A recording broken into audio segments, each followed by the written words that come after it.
ان اللہ وملائکتہ یصلون علی النبی یا ایہا الذین آمنوا صلوا علیہ وسلموا تسلیما اللہم صل علی سیدنا و مولانا محمد معدن الجود والکرم وآلہ وبارک وسلم۔ حمد و صلاۃ کے بعد سورۃ المائدہ چھٹا پارہ ہے، آیت نمبر 51۔ اللہ تبارک و تعالیٰ نے ارشاد فرمایا یا ایھا الذین آمنوا لا تتخذوا اليہود والنصارى اولیاء، اے ایمان والو یہودیوں اور عیسائیوں کو دوست نہ بناؤ۔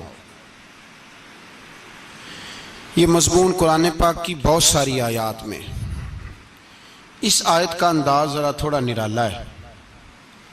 انہیں دوست نہ بناؤ، کیوں؟ اس لیے کہ بعضھم اولیاء بعض، وہ آپس میں ایک دوسرے کے دوست ہیں۔ تمہارے دوست وہ آپس میں ایک دوسرے کے دوست۔ قرآن پاک ہمارے ذہنوں پر بڑی ٹھنڈی، بڑی خوبصورت دستک دیتا ہے۔ اے ایمان والو، انہیں اپنا دوست نہ بناؤ، اس لیے کہ یہودی اور عیسائی آپس میں ایک دوسرے کے دوست ہیں۔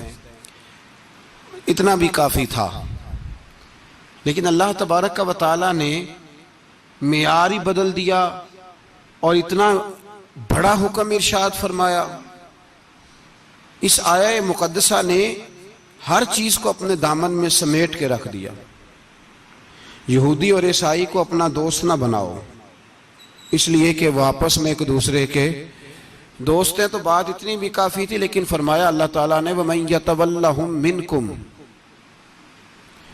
جو تم میں سے انہیں اپنا دوست بنائے گا۔ تمہیں منع کر دیا ہے، ہم نے روک دیا ہے کہ دوست بنانا، اور اگر وَمَن يَتَوَلَّهُم مِّنكُمْ، جو تم میں سے، وَمَن يَتَوَلَّهُم مِّنكُمْ، جو بھی تم میں سے انہیں اپنا دوست بنائے گا فَإِنَّهُ مِنْهُمْ، تو وہ انہی میں سے ہے۔ تمہیں بتا دیا ہے کہ دوست یہودی اور عیسائی کو کبھی دوست بنانا، اور اگر بناؤ گے تو پھر تم، اور پھر جو قرآن مجید نے بات اس آیہ مقدسہ کو جو ختم فرمایا تو فرمایا ان اللہ لا یہدی القوم الظالمین، بے شک اللہ ظالموں کی قوم کو ہدایت نہیں دیتا۔ ظلم کرنے والوں کے نصیب میں ہدایت نہیں ہوتی۔ وہ ظلم کرتے رہتے ہیں اور انہیں سمجھایا جائے تو مانتے بھی نہیں، اس لیے کہ ہدایت ان کا نصیب نہیں ہوتی۔ میرے بھائی، دنیا میں بد نصیب ہے وہ شخص جو غلطی کرتا ہے اور پھر مانتا بھی نہیں، اور دنیا میں کم ظرف ہیں وہ لوگ،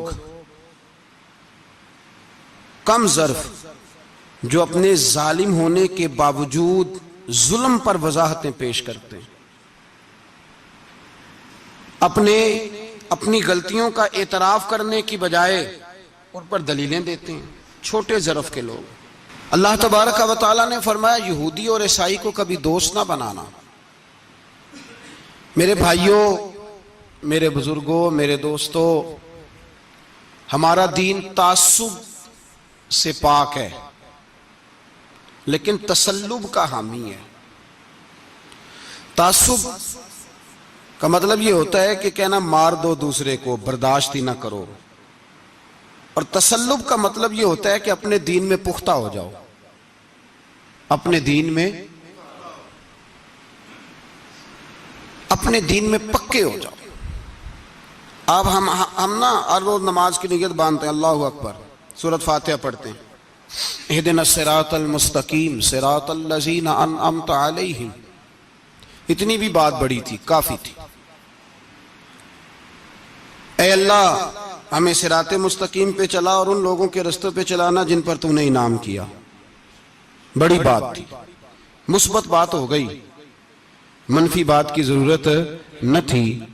لیکن اللہ تبارک و تعالیٰ نے فرمایا کہ جہاں تم مجھ سے یہ دعا مانگو نا کہ صراط الذین انعمت علیہم، یا اللہ ان لوگوں کے رستوں پہ چلا جن پر تو نے انعام کیا، انبیاء، صلحاء، اتقیاء، صوفیاء، اولیاء، جہاں یہ دعا مانگنی ہے نا، ساتھ ایک اور بات بھی تم نے کرنی ہے، وہ کیا ہے؟ غیر المغضوب علیہم ولا الضالین، اے اللہ ان سے ہمیں بچا جن پر تیرا غضب ہوا، ان کے رستے پہ نہ چلانا جن پہ تیرا غضب ہوا اور جو گمراہ ہو گئے۔ اب دو باتیں سمجھ میں آئیں کہ مومن کو اپنے عقیدے سے پیار کرنا ہے اور کافر کے عقیدے سے اظہار بیزاری کرنا ہے، ان کے نظریے سے، ان کے عقیدے سے نفرت کرنی ہے۔ کافر کے عقیدے اور نظریے سے، اس کا کیا مطلب ہے؟ تسلب کا مطلب ہوتا ہے اپنے دین میں پکا ہونا۔ دو تین جملوں میں بات سمجھاتا ہوں، اگر آپ کی سمجھ میں آئی تو بڑا بہتر ہوگا۔ دو تین جملوں میں، تسلب پکا ہونا، اس کا کیا مطلب ہے؟ اس کا مطلب یہ ہے کہ اپنی آنکھوں پر جو تم نے اینک لگانی ہے وہ دین کی اینک لگانی ہے، جو چیز بھی دیکھنی ہے وہ دین کی آنکھ سے دیکھنی ہے، جو کچھ بھی تم نے چاہنا ہے، بڑی بات کر رہا ہوں اگر آپ سمجھے تو، جو بھی تم نے دیکھنا ہے دین کی اینک سے دیکھنا ہے، جو تم نے چاہنا ہے وہ دین کے دل کے ساتھ چاہنا ہے، اور جو تم نے سوچنا ہے وہ دین کے دماغ کے ساتھ سوچنا ہے۔ اس کا ترجمہ اقبال نے کیا، کہنے لگے قوم مذہب سے ہے، مذہب جو نہیں، قوم کس سے ہے؟ قوم مذہب سے ہے، مذہب جو نہیں۔ اور فاضل بریلوی کہتے ہیں دہن میں زبان تمہارے لیے اور بدن میں ہے جان تمہارے لیے، ہم آئے یہاں تمہارے لیے تو اٹھیں بھی وہاں تمہارے لیے۔ اپنی ہر چیز، ہر نقطہ نظر میں پہلے دین، اس کے بعد کوئی اور۔ کافر کے عقیدے سے، ہمارے زمانے میں نا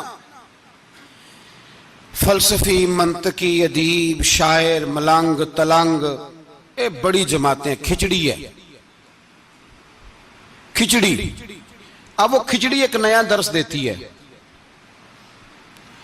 وہ کھچڑی یہ کہتی ہے کہ یہ سارے اللہ کو پکارتے ہیں، سارے اسی کے نام ہیں، یہ سارے، ہمارے ایک سابق وزیر اعظم نے بھی کہا تھا، ایک نوجوان کی عادت دی ہے گھسی پٹی جماعت نے، وہ بھی یہی کہتے ہیں، ہولی پہ بھی چلے جاؤ، دیوالی پہ بھی چلے جاؤ، ہندوؤں کے مندر میں بھی چلے جاؤ، وہ کہتے ہیں سارے اسی کے نام ہے، جو بت کو پکار رہا ہے وہ بھی اسی کو ہی پکار رہا ہے، معاذ اللہ، جو رام رام کہہ رہا ہے وہ بھی بات اصل وہی ہے۔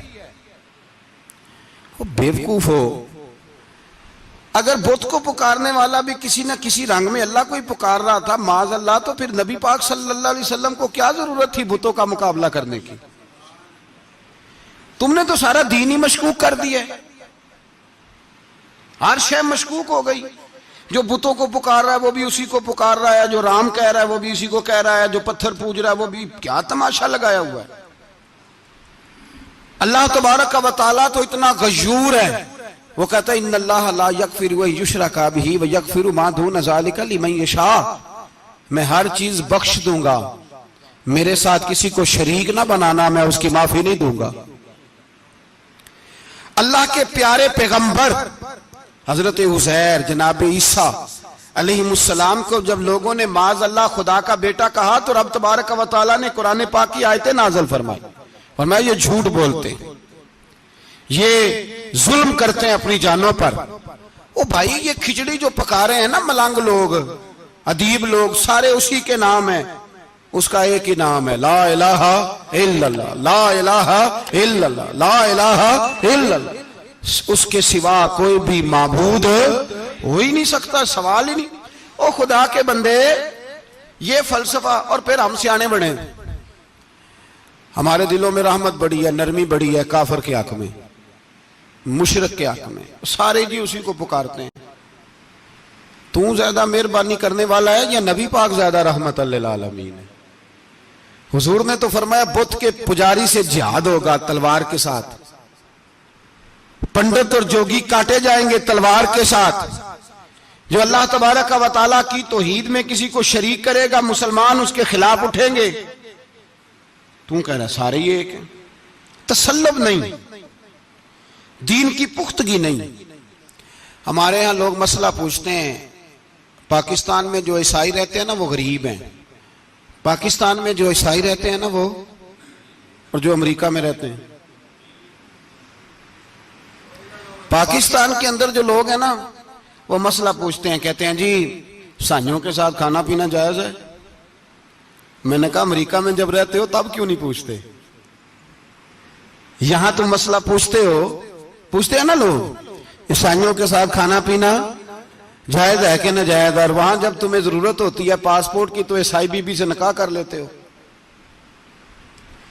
اور پوچھو نا اپنے ملک کے سیاستدانوں سے، پوچھو ان سے کہ تمہارے بچے جو جا کے وہاں روٹیاں کھاتے ہیں تو کون سے ہوٹل ہیں جہاں بالکل جائز تمہارے لیے علیحدہ سے پکتا ہے؟ وہ جو تم نے وہاں رشتہ داریاں کی ہوئی ہیں، تمہارے بچے وہاں رہ رہے ہیں تو وہاں مسئلے نہیں یاد؟ اگر ایک غریب نالی صاف کرنے والا عیسائی آئے تو اس کے بارے میں فتویٰ ہے کہ اس کے ساتھ روٹی نہیں کھانی، اور ٹرمپ آ جائے تو پھر کوئی مولوی مسئلہ نہیں پوچھتا کہ اس کے ساتھ کھانا جائز ہے کہ ناجائز ہے۔ ہمارا وہ جو کفر کے معاملے میں اظہار بیزاری تھا، نفرت کافر کے عقیدے سے، ہم کبھی نہیں کہتے کہ عیسائیوں کے مندروں کو آگ لگا دو۔ کبھی جلوس لے کے گئے ہیں کہ مندر گرانا ہے؟ بولیں، ان کا گرجا کبھی گرایا ہے؟ ہندو کا مندر، مرزئی کی عبادت گاہ اقلیت قرار دے دیا، ٹھیک ہے، جہاں عیسائی علیحدہ سے اپنا کام کر رہے ہیں تم بھی کرو، لیکن ہم ان کے عقیدے کے کبھی بھی حامی نہیں ہو سکتے۔ اگر کہیں کہ عیسائی بھی صحیح کہہ رہا ہے، حضرت مریم کو اللہ کی بیوی کہہ رہا ہے، جناب عیسیٰ کو اللہ کا بیٹا کہہ رہا ہے، اور تو کہے سارے اسی کے نام ہیں، تو یہ بات تیری درست اس لیے کہ ہم تو روز کہتے ہیں قل هو اللہ احد اللہ الصمد لم یلد ولم یولد، نہ کسی کا باپ ہے نہ کسی کا بیٹا ہے، ولم یکن لہ کفوا احد، اس کا تو کوئی ہمساری نہیں، اس جیسا دوسرا کوئی ہے ہی نہیں۔ تو بھائی جس عقیدے کا تو اعلان کر رہا ہے، جو آدمی تیرے عقیدے کے خلاف چل رہا ہے، اس کو تو نے صحیح کیسے کہہ دیا؟ یہ کیسے ہو؟ تو میرے بھائی، اسلام یہ کہتا ہے کہ اساس، بنیاد، نظریہ، تو اپنے نظریے پہ ناز کرے گا، دوسرے کے نظریے سے اظہار بیزاری کرے گا۔ اور بھائی جاگو، اور بس کر دو، جاگ جاؤ۔ اساس، بنیاد، نظریہ اصل ہے، اور اصل پر سمجھوتا ہو سکتا؟ ہو ہی نہیں سکتا۔ بخاری شریف میں ایک حدیث ہے، بات مضبوط کرنے کے لیے عرض کرتا ہوں۔ حضرت یحییٰ ایک تابعی بزرگ ہیں، وہ کہتے ہیں حضرت عبداللہ ابن عمر رضی اللہ تعالیٰ عنہ میرے پاس آئے تو میں نے ان سے کہا حضور ہمارے محلے میں ایک جماعت رہتی ہے مسلمانوں کی، وہ نمازیں بھی پڑھتے ہیں، روزے بھی رکھتے ہیں، زکوٰۃ بھی دیتے ہیں، حج بھی کرتے ہیں، بس تقدیر کو نہیں مانتے، صرف ایک چیز کے انکاری ہیں، تقدیر کے۔ تو کیا حکم ہے؟ تو آپ فرمانے لگے ان سے کہہ دو کہ ہمارا تمہارا کوئی تعلق نہیں، ان سے کہہ دو ہمارا تمہارا کوئی رشتہ نہیں، ہمارا تمہارا کوئی کسی قسم کا رابطہ۔ اور فرمایا ان کو بتا دینا کہ رسول پاک کے صحابی نے فتویٰ دیا ہے جتنی مرضی نمازیں پڑھو، جتنے مرضی روزے رکھو، اور احد پہاڑ کے برابر اگر تمہارا دل کرے تو صدقے کرو، پر تمہارا کوئی عمل اللہ کی بارگاہ میں قبول نہیں جب تک تمہارا عقیدہ صحیح نہیں، جب تک تمہارا نظریہ ٹھیک نہیں، اتنی دیر تک کوئی عمل اللہ کی بارگاہ میں تمہارا قابل قبول نہیں۔ اساس پر، بنیاد پر کوئی سمجھوتا ہو سکتا؟ بنیادوں پر سمجھوتے نہیں ہوتے بھائی۔ اور ایک ہوتا ہے گناہگار، ایک ہوتا ہے غدار۔ گناہگار اور غدار میں بڑا فرق ہوتا ہے۔ ایک آدمی شراب پیتا ہے، کسی نے اس کو منع کیا تو اس نے کہا یار میری غلطی ہے، آئندہ نہیں پیوں گا، وہ گناہگار ہے۔ ایک نے کہا نہیں پینی چاہیے، وہ کافر ہے۔ ایک نماز نہیں پڑھتا، اس کو کہا پڑھ، بہانے لگاتا ہے، کپڑے نہیں صحیح، رمضان سے شروع کروں گا، کوشش ہے بس، وہ گناہگار ہے۔ ایک کہتا ہے نماز پڑھنی نہیں چاہیے، وہ کافر ہے۔ ایک کے جیب میں پیسے تھے، حج کرنے نہیں گیا، بہت بڑا گناہ کیا۔ ایک کہتا ہے حج کرنا ہی نہیں چاہیے، وہ کافر ہو گیا۔ او بھائی، گناہگار اور ہوتا ہے، غدار، دونوں میں فرق ہے۔ اب تو غداریاں ہو رہی ہیں، سرے عام حملے ہو رہے ہیں، حکومتوں پر پریشر ہے۔ یورپ ایک منٹ سے پہلے مرزئی کو ویزا دیتا ہے، قادیانی کو ویزا دیتا ہے۔ یہ سپر کافر ہیں قادیانی اور مرزئی، اور بڑی ذمہ داری سے کہہ رہا ہوں، یہ کل بھی کافر تھے، آج بھی، کل بھی کافر تھے اور آج بھی، اور قیامت تک۔ اور اگلی بات سن لو، من شکا فی کفر ہی فقد کفر، جو ان کے کفر میں شک کرے وہ بھی کافر ہے۔ سن لو، یہ فتویٰ دے دینا بے شک جس کو مرضی۔ من شکا فی کفر ہی فقد کفر، جس بندے نے مرزئی کے، قادیانی کے کافر ہونے میں شک کیا وہ بندہ بھی پکا کافر ہے، پیٹا کافر ہے، جس نے ان کے کافر ہونے میں۔ جڑے آکر سانو پتہ ہی نہیں لگا اسی کی کر بیٹھے، ان کے لیے کوئی قانون نہیں۔ وہ جس نے کہا ہے نا مرزئی اس کا قانون بدلنا ہے، اس کو ایک پرچی تیری میری بھی شامل ہے۔ ایسے نہ کہنا کہ وہ بڑے بے ایمان نکلے، کافر نکلے، تو نے بھی ٹھپا لگایا ہے، تو ساتھ ہے، تو شامل ہے۔ جب قومی اسمبلی میں یہ قرارداد پیش ہو رہی تھی تو ان کو ووٹ دینے والے ان کے گناہ میں شریک تھے، مجرم تھے، ساتھ شامل تھے، ان کو معافی نہیں ملے گی، ان کو لمبی توبہ کرنی پڑے گی اللہ کی بارگاہ میں، انہیں آنسو بہانے پڑیں گے ان کو ٹھپے لگانے کی وجہ سے۔ بچ نہ جایا کرو کہ حکمران برے ہیں تو ہم بڑے نیک پرہیزگار ہیں، ٹھپے لگانے والے ساتھ شریک ہے اس جرم۔ کہتے پتہ ہی نہیں چلا، کیسے پتہ نہیں چلا، کیسے پتہ نہیں چلا؟ یہ تو جو مدہوش ہوتے ہیں انہیں پتہ چل جاتا ہے یہ نبی پاک کی عزت کی بات ہو رہی ہے۔ بندہ مدہوش ہو نا، مدہوش، بے ہوش ہو مسلمان، رسول اللہ کی بات ہو تو اس کی بھی آنکھیں کھل جایا کرتی ہیں۔ اور تم جاگتے پڑھے لکھے اسمبلیوں میں بیٹھے مالدار، تم پتہ ہی نہیں چلا قانون بدل گیا، خبر ہی نہیں ہوئی۔ یہ دھوکہ کسی اور کو دینا، ہم تمہارے ان دھوکوں میں آنے والے، کسی اور کو سنانا کہانیاں، ہمیں نہیں سمجھ آتی تمہاری کہانیاں، کہتے غلطی ہو گئی، بھول گئے۔ اور وزیر اعلیٰ صاحب کہتے ہیں اس کو نکال دینا چاہیے۔ کس نے نکالنا ہے نا تماشا؟ کہتے ہیں اس کو نکال دینا چاہیے جس نے اس قانون میں، تو کس نے نکالنا ہے؟ حکومت تو آپ کی ہے، تو کون نکالے گا؟ شرم کرو، مر جاؤ ڈوب کے۔ یہ تمہارا طریقہ ہے؟ جرم کرتے اور جرم کر کے کہتے ہو نہیں نہیں نکال دینا، کون نکالے گا؟ نکالو، پتہ چلے تمہارا۔ امیر ملت پیر جماعت علی شاہ صاحب محدث علی پوری رحمت اللہ علیہ، پیر صاحب فرماتے ہیں جب پاکستان بن رہا تھا تو ہم نبی پاک صلی اللہ علیہ وسلم کی عظمتیں بیان کیا کرتے تھے۔ ہم کہتے تھے لوگوں پاکستان بنے گا تو اس میں نبی پاک کا نظام آئے گا، غریب امیر کا فرق مٹ جائے گا، اس میں کوئی برادری نہیں ہوگی، ایک برادری ہوگی جس کا نام مسلمان ہوگا، اس میں چھوٹا بڑا امیر غریب ایک ہی صف میں کھڑے ہو گئے، محمود و ایاز، نہ کوئی بندہ رہا نہ کوئی بندہ نواز، یہ پاکستان ہوگا۔ اور کہتے ہیں ہندو پنڈت تقریریں کرتے تھے او وہاں نبی پاک کا نظام نافذ ہوگا، معاذ اللہ ہاتھ کٹیں گے، گردنیں کٹیں گی، بڑا وہ معاذ اللہ مخالفت کرتے تھے۔ وہ کیا پتا تھا کہ بعد میں یہاں بھی سارے وہی تماشے ہوں گے جو وہ کہہ رہے ہیں۔ تو پیر صاحب کہتے ہیں کہ جگہ ہندوؤں کا جلسہ تھا، ہندوؤں کا پنڈت تقریر کر رہا تھا، وہاں سارے ہندو بیٹھے تھے، تو اس پنڈت نے نا تقریر کرتے کرتے نبی پاک کی شان میں کوئی بے ادبی کر دی معاذ اللہ، کیونکہ سارے ہندو تھے، کوئی مسلمان نہیں تھا۔ ایک ملنگ بیٹھا تھا دور، اس نے دوری ڈنڈا پکڑا ہوا تھا اور کوئی اپنی موج کا کام کر رہا تھا۔ آپ کو پتہ ہے ان کے پاس جو ڈنڈا ہوتا ہے بڑا رنگین ہوتا ہے، کوئی اسپیشل بنایا ہوتا ہے انہوں نے، تو بیٹھا تھا ملنگ۔ میں نے کہا بے ہوش بھی ہو نا، جو بے ہوش ہو مسلمان، رسول اللہ کا نام آئے تو اس کی بھی آنکھیں کھل جایا کرتی ہے، تیری بند کی باندھی رہ گئی ہے، کیسے ہو گیا؟ ہاتھ میں ڈنڈا تھا اور وہ اپنے کام لگا ہوا تھا۔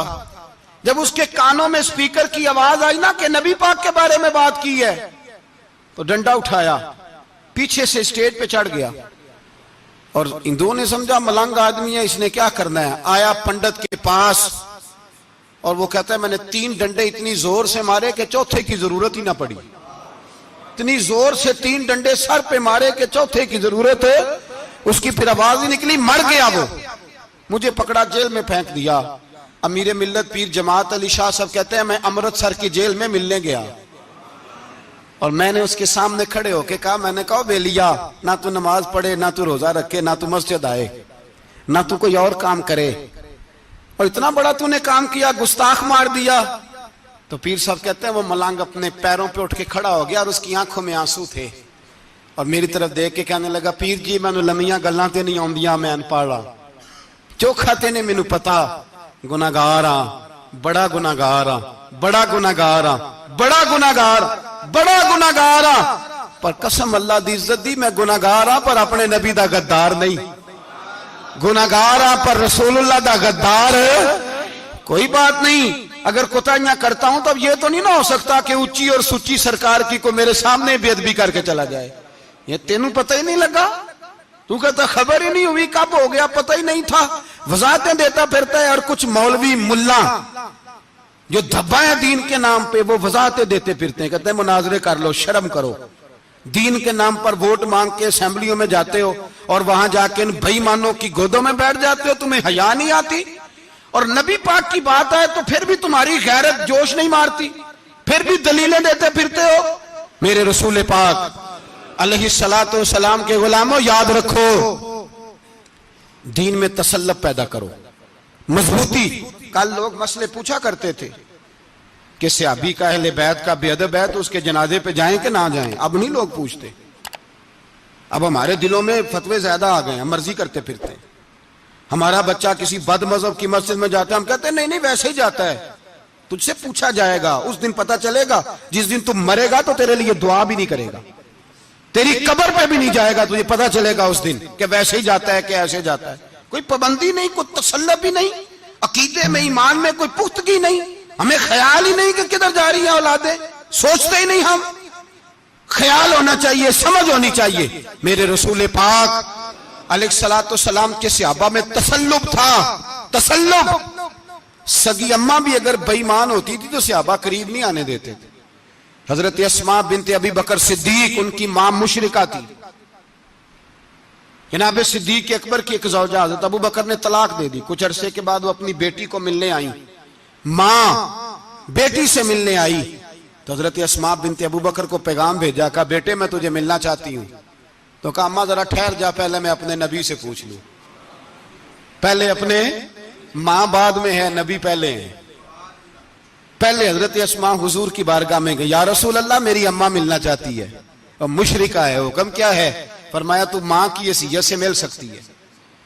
انہوں نے تو سگے ماں باپ سے ناطے توڑ لیے، سگے رشتہ داروں سے، اور تو ان سے دوستیاں ختم نہیں کر سکتا، تیرا تعلق بھی نہیں۔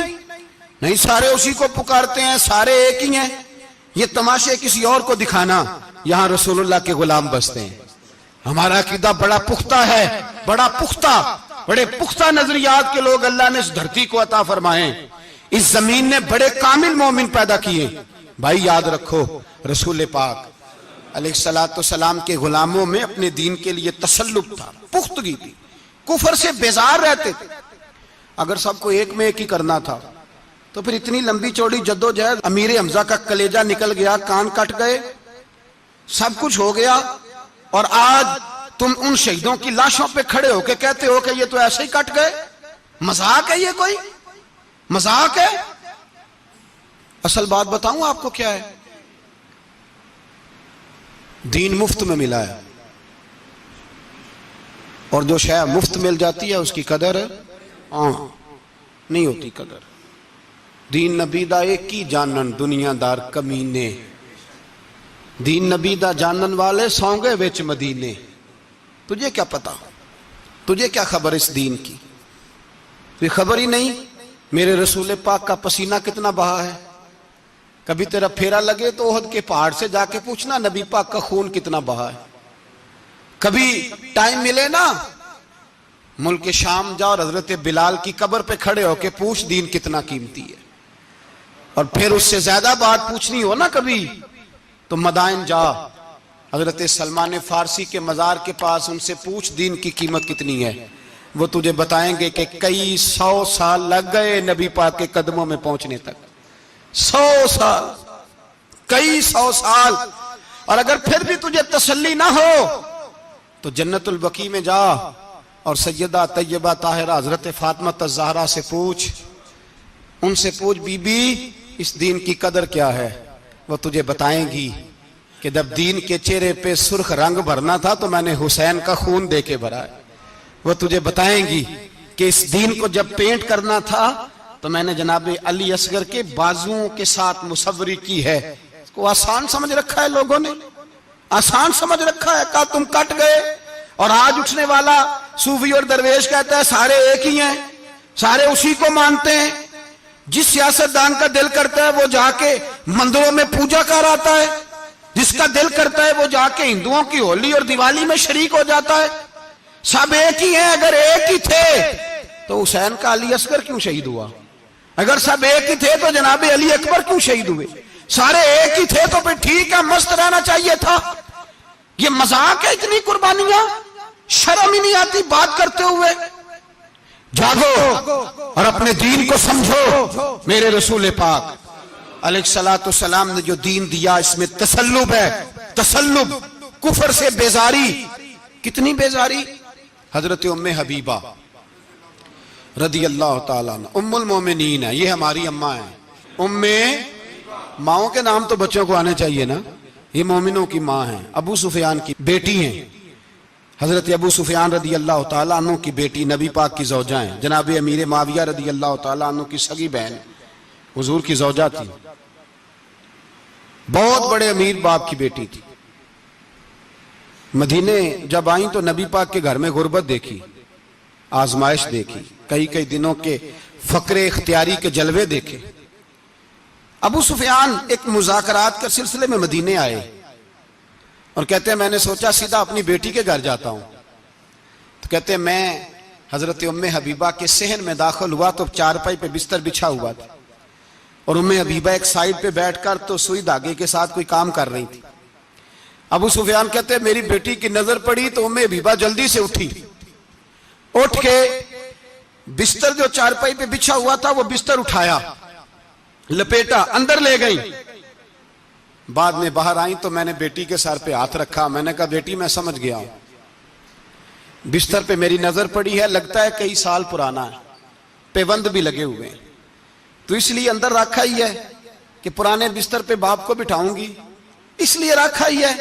تو بیٹی امیر گھر سے آئے تو غریب گھر میں اس کی شکایتیں ختم نہیں ہوتی، پر دین کے ساتھ تسلب ام المومنین کا، پختگی اور کفر سے بیزاری. کہنے لگی ابا جی ابھی آپ کافر ہیں نا، تو آپ کی سوچ ابھی بدلی نہیں. میں اس لیے نہیں بستر اندر رکھ کے آئی کہ آپ کے قابل نہیں تھا، میں تو اس لیے رکھا ہوں کہ وہ میرے نبی کا پاک بستر ہے اور آپ ناپاک ہیں. وہ پاک بستر ہے. انما المشرکون نجس، مشرک ناپاک ہوتا ہے.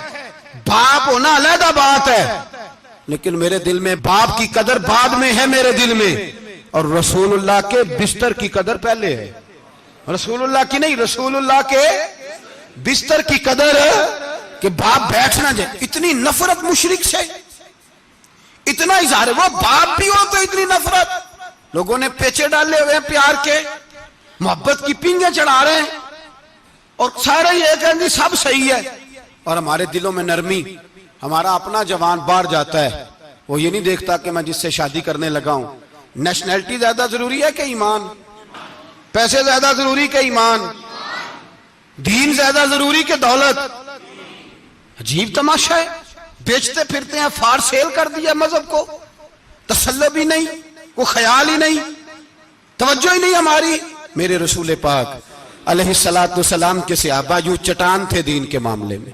اپنا پیارا بھی سامنے آتا تھا تو کافر سمجھ کے قتل کر دیتے، اس لیے کہ وہ سمجھتے تھے قوم مذہب سے ہے، مذہب جو نہیں تم بھی نہیں. اگر دین نہیں رہے گا تو کوئی شے باقی نہیں رہے. یاد رکھنا، اگر دین نہیں رہے گا. میرے حبیب پاک علیہ الصلوۃ والسلام کے غلاموں کا یہ حال تھا. احد کے اندر افواہ پھیل گئی کہ حضور شہید ہو گئے. حضرت انس بن مالک کے چچا تھے انس بن نضر رضی اللہ تعالیٰ عنہ. جب افواہ پھیلی نا حضور شہید ہو گئے تو جناب انس بن نضر اٹھے، تلوار پکڑی، صحابہ سے کہنے لگے یہاں کیوں بیٹھے ہو؟ کہا حضور شہید ہو گئے، ہم کیا کریں؟ فرمایا حضور شہید ہو گئے تو ہم زندہ رہ کے کیا کریں گے؟ یہاں کیوں بیٹھے ہو؟ ہمارا جینا بھی مصطفیٰ کے لیے، مرنا بھی مصطفیٰ کے لیے. اگر حضور علیہ الصلوۃ والسلام وصال کر گئے تو اٹھو، ان بے ایمانوں سے لڑتے ہیں جنہوں نے مصطفیٰ کو شہید کیا ہے. اٹھو. حضرت انس بن نضر میدان میں نکلے، اس طرح لڑے کہ صحابہ کہتے ہیں نہ زخموں کی پرواہ، تیر برستے رہے پرواہ کوئی نہیں، تلواریں چلتی رہیں پرواہ کوئی نہیں، ان کے وجود پر نیزوں کے زخم آتے رہے پرواہ کوئی نہیں. حضرت انس بن نضر اتنا لڑے کہ شہید ہو گئے. اور جب شہادت کے بعد ان کی لاش دیکھی تو 80 زخم نظر آئے، تلواروں کے، نیزوں کے 80 زخم۔ حضور کے لیے ان لوگوں نے جانیں دے دی، پرواہ ہی نہیں کی۔ یہاں اس مسئلے کو ہمارے ہاں لوگ سمجھتے ہی نہیں۔ ختم نبوت کا مسئلہ بڑا حساس مسئلہ ہے۔ ما کان محمد ابا احد من رجالکم ولکن رسول اللہ وخاتم النبیین۔ ہم ختم بھی پڑھے نہ کسی کا تو اس میں بھی ختم نبوت والی آیت پڑھتے ہیں، اس لیے کہ یہ بنیادی مسئلہ ہے۔ ہم لوگوں کو بتاتے ہیں کہ جو مرنے والا گیا ہے نا دنیا سے، وہ نبی پاک کی ختم نبوت کا اعلان کرتا ہوا گیا ہے۔ ہم لوگوں کو یہ بات بتلاتے ہیں، میرے حبیب پاک علیہ السلام کی 150 کے قریب حدیثیں ہیں کہ میں آخری نبی ہوں، میرے بعد کوئی نبی نہیں ہے۔ 150 کے قریب حدیثوں میں حضور نے ارشاد فرمایا، جگہ جگہ محبوب پاک نے وضاحت فرمائی کہ میں آخری نبی ہوں، میرے بعد کوئی نبی ہو سکتا، وضاحت۔ اور ہمارے علماء نے لکھا ہے جو دعویٰ کرے کہ میں نبی ہوں، اور جس بندے نے اس سے یہ کہا کہ چل کوئی دلیل دکھا، وہ بھی کافر ہو گیا، وہ بھی کافر۔ کیوں تو نے یہ سوال کیا؟ یہ حساس نوعیت کا مسئلہ ہے۔ میرے رسول پاک علیہ السلام کے غلاموں نے ایک پیغام دیا ہے ہمیں، اس پیغام کو یاد رکھنا۔ حضرت سعد بن ربیع رضی اللہ تعالیٰ عنہ کو احد کے میدان میں اتنے زخم لگے کہ اٹھا نہیں جاتا تھا۔ نبی پاک صلی اللہ علیہ وسلم نے فرمایا جاؤ کو میرے سعد بن ربیع کا پتہ کرو وہ کہاں ہے۔ صحابہ آئے تو فرماتے ہیں جب ہم ان کے پاس پہنچے تو ان کی روح پرواز کر رہی تھی۔ آخری لفظ انہوں نے ادا کیے، کہنے لگے ادھر آؤ صحابہ، ادھر آؤ، میری وصیت سن لو۔ ہم قریب گئے، ہم نے کہا شاید بچوں کے بارے میں، اولاد کے بارے میں، گھر کے بارے میں کوئی وصیت کریں گے۔ تو حضرت سعد بن ربیع نے وصیت فرمائی، کہنے لگے جا کے نبی پاک کے غلاموں کو میرا پیغام دے دینا، جا کے امت مسلمہ کو میرا پیغام دے دینا کہ مسلمانوں اگر تم میں سے ایک بھی زندہ ہوا اور نبی پاک کی ناموس پر کوئی حرف آیا تو پھر اللہ کی بارگاہ میں تمہارا کوئی عذر قبول نہیں کیا جائے گا۔ یہ میدان احد میں سر سے لے کر پاؤں تک زخم لگے ہوئے ایک صحابی کا پیغام ہے امت مسلمہ کے نام۔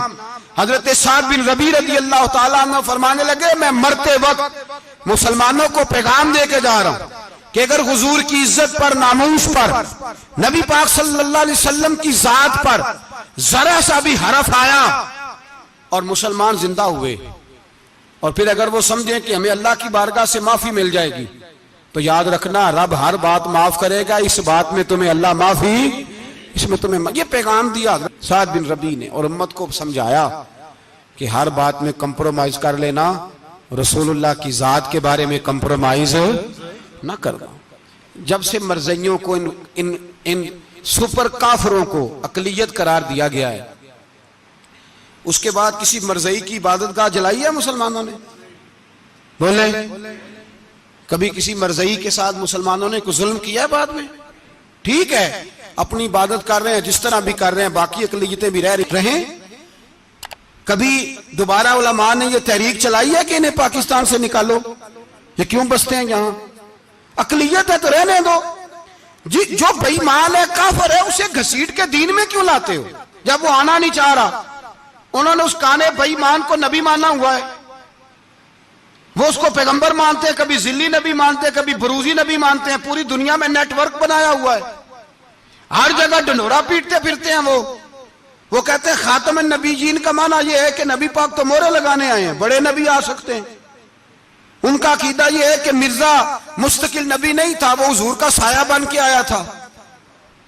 وہ معاذ اللہ جس نبی کا اللہ پاک نے ظاہری حیات میں سایہ نہیں بنایا، یہ کانا سایہ بنے گا نبی پاک کا؟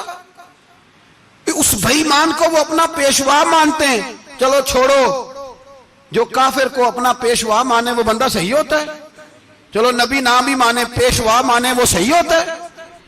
اتنے پکے بے ایمانوں اور کافروں کو تم لوگوں نے گنجائش دینے کے لیے صرف مغربی یہ جو بنانا چاہتے ہیں نا، یہ اپنے اوپر سے لیبل اتارنا چاہتے ہیں کہ نہیں جی نہیں، ہم تو سب کو لے کے، وہ تو کئی دفعہ کہہ چکے ہیں جی سارے اسی کو پکارتے ہیں۔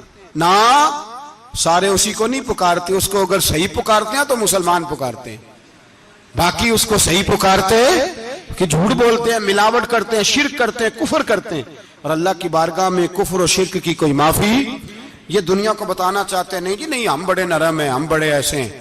ہم کوئی نرم نہیں، کوئی نرم نہیں. ہم نرم ہیں رحماء بینہم. لیکن اگر عقیدوں کو چھیڑو گے، رسول اللہ کی عزت اور ناموس اور ختم نبوت کو چھیڑو گے، تو اقبال کہتے ہیں ہم بڑے نرم ہیں. اتنے نرم ہیں جیسے ریشم ہوتا ہے، ہو ہلکا ہے یاراں تو بریشم کی طرح نرم، اور رزم حق کو باطل ہو تو فولاد ہے مومن. پھر ہم نرم نہیں، پھر ہمارے اندر بڑی سختی ہے، بڑی سختی. حضرت ابو بکر صدیق سب سے زیادہ نرم تھے، پر ختم نبوت کا معاملہ آیا تو سب سے زیادہ سخت حضرت ابو بکر صدیق ثابت ہوئے. سب سے زیادہ ہم بڑے سخت ہیں، بڑے سخت. چیک نہ کیا کرو مسلمانوں کے ایمان کو، ٹٹولا نہ کرو.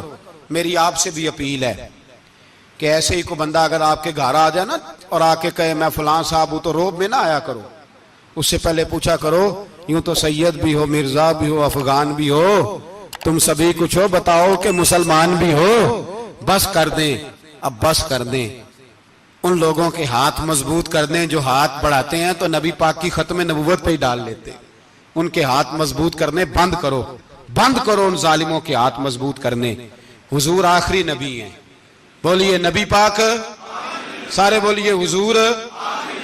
حضور کے بعد جو کسی اور کو نبی مانے وہ کل بھی کافر تھا، آج بھی قیامت تک وہ. جو اس کے کفر میں شک کرے وہ بھی، جو مرزائی قادیانی کے کفر میں شک کرے وہ بھی کافر ہے. مر جائے تو مسلمانوں کے اس قبرستان میں اس کا دفن ہونا جائز ہے، مسلمان کا اس کے لیے تعزیت کرنا جائز ہے، مسلمان کا اس کے دل اس کے حق میں نرمی پیدا کرنا جائز ہے نہیں. مسلمان کا اس شخص کے بارے میں کسی قسم کی گنجائش دینا جائز ہے. کل بھی کافر تھے، آج بھی کافر ہیں، قیامت تک کافر رہیں گے. مسلمان وہ رہے گا جو کہے گا کہ نبی کی ہر شان کو ہم مانتے ہیں. حضور خاتم النبیین ہے، زبان سے اقرار کرتے ہیں اور دل سے اس پر ایمان لاتے، وہ بندہ مسلمان رہے گا. ہم حکومتوں کو سمجھاتے ہیں اپنی قبریں خراب نہ کرو، اپنی آخرت تباہ نہ کرو. نہ بات تھوڑا سا وقت ہے، تمہارے باپ دادا مر گئے، ان کا نام بھی کوئی نہیں لیتا، تم بھی دنیا سے جاؤ گے. خدا را ہم تمہیں سمجھاتے ہیں، ہم درد مندانہ اپیل کرتے ہیں اپنی آخرت بچاؤ. یہ اسمبلیاں چند روزہ، یہ حکومتیں چند روزہ. ادھر جا کے دیکھ لو شدرے میں وقت کا بادشاہ لیٹا ہے لیکن کوئی نہیں جاتا. بادشاہ تھا، اٹھتا تھا تو دنیا اٹھتی تھی، بیٹھتا تھا تو دنیا بیٹھ جاتی تھی. آج ہمارے بہت سارے نوجوانوں کو پتہ نہیں کہ اس کسی بادشاہ کی قبر بھی ہے. بہت بڑا مقبرہ بنا، بڑی سیرگاہ بنی ہے، پر کوئی جاتا نہیں. چند قدم راوی کراس کر کے دیکھ لو داتا علی اجمیری لیٹے ہوئے. ایک دن کے لیے بھی چھوٹی سی اسمبلی کے ممبر بھی نہیں بنے. میراں نہ امیراں دے دیوے بلدے نہیں صدا فقیراں دے. نہ وہ والی حکومت کرو جس کے بعد تمہاری فاتحہ بھی کوئی نہ پڑھے. اور جا کے دیکھ لے داتا صاحب کی قبر کے چاروں جانب پھٹیاں لگی ہوئی ہیں. سارا دن ساری رات اللہ کا قرآن پڑھا جاتا ہے، دن رات وہاں درود پڑھے جاتے ہیں، ان کو اصالِ ثواب کیا جاتا ہے. یہ والی زندگی جی، واپس آ جا، نہ اپنی آخرت خراب کر. بچ جا، وقت کی حکمران لوٹ آ، رسول اللہ کے قدموں میں بیٹھو، اعلان کرو، بغاوت کرو نبی پاک کے دشمنوں کے خلاف، اور حضور کے سچے غلام بن کے جیو. اگر سچے غلام بنو گے تو حضرت عمر بن عبدالعزیز کی طرح تمہارے تذکرے ممبروں پہ رہیں گے. اور اگر غداری کرو گے، غداری، تو یزید کی طرح تمہاری اپنی اولادیں بھی تمہارا نام نہیں لیں گی، اپنی اولادیں بھی تمہارے تذکرے چھوڑ جائیں گی. یاد رکھنا اللہ کی لاٹھی بڑی بے آواز ہے. کل من علیہ فان، فنا کر دیتا ہے ہر چیز کو. دعا ہے اللہ ہمیں سمجھنے کی توفیق عطا فرمائے.